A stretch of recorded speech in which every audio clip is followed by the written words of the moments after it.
something worth dreaming about.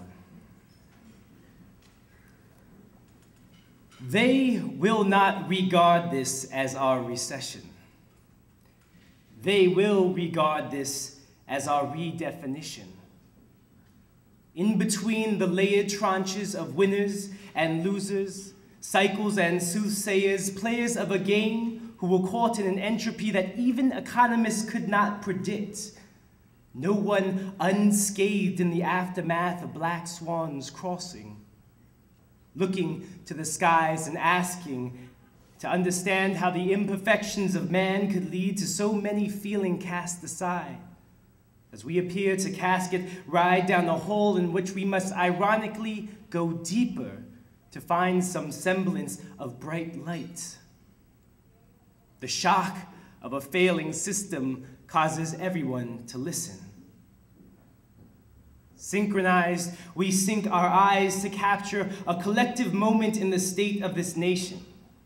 Hope we do not entrust to just one man, but we let one man be a reminder of the hope that we must cultivate amongst ourselves. The revisions that we must make as each decision somehow pulsates with a historical significance, a certain sense that we're inking our existence into textbooks that will later be doodled on by high school students of 2030 during a class in which the teacher proclaims to them, this was not our recession, this was our redefinition. And so with this perpetual balancing act, as interest rates drop, our rate of interest in one another must rise.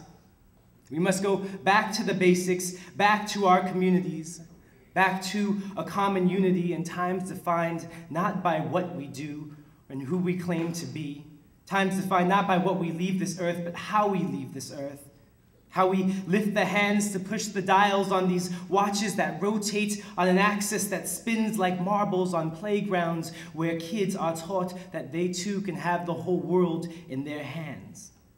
Times defined by being both strong and wise, and fashioning a generation that learns to think in we and us, not I and them.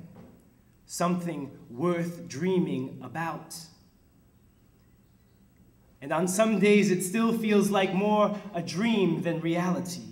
On that precipice in Nepal, my second summer search trip 9 years ago, a 17-year-old gazing up at that mountaintop. And I promise this is not a story about burning bushes or celestial meetings, but if you want to feel inspired, I recommend climbing to a mountaintop. There is more than fate that gets you to 19,000 feet as a teenager.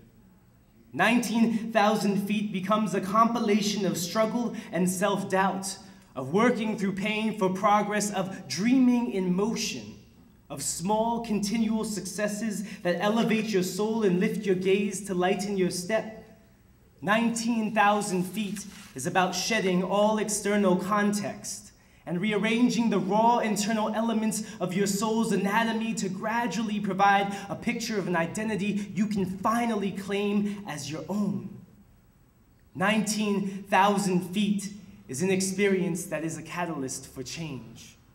Strength and intelligence amalgamated, gratefulness that you are blessed with a heart that beats, a mind that thinks, and that a soul whose wings have once been broken by the past can now extend into a full-blown flight.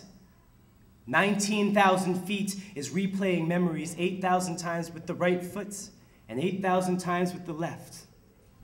19,000 feet is a place you will go for the rest of your life to remind yourself that you believe anything is possible. But you don't get to 19,000 feet by yourself.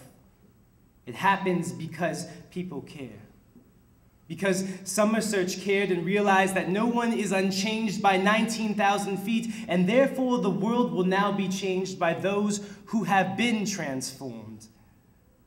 But 19,000 feet felt so far away at one time, when 2 years before, as a 15-year-old, I was stuck at sea level, with my head barely above water, silently begging for closure. I was facing foreclosure after collecting a debt of self-doubt accumulated through years of giving, sleepless nights taking care of a terminal father, an ill mother, and my fragile baby brother. From the first Summer Search interview in which my story kept getting stuck in my throat, to the weekly phone calls that became the candid compositions of broken mirrors whose pieces I had to pick up time and again to mend into multiple revisions of honest self-reflections. It was this community that brought me through, transformed a basic visceral reaction to look at a mountaintop and not shrink back, but to look at a mountaintop and want to climb further. It is this community that continues to help make that possible. When I ask other Summer Search alumni, how was your mountaintop? We don't have to speak because we know.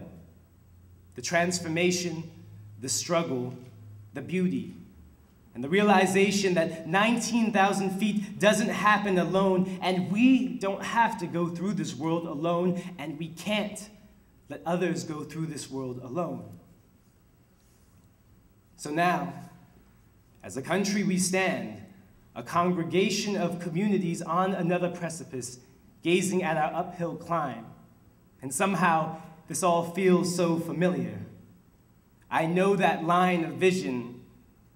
I've felt those crags and verticals, and I can anticipate the struggle, but I still sense that this journey will bring out the best in us, and that they will remember this time not as our recession, but as our redefinition, and how we stood up and built something worth dreaming about.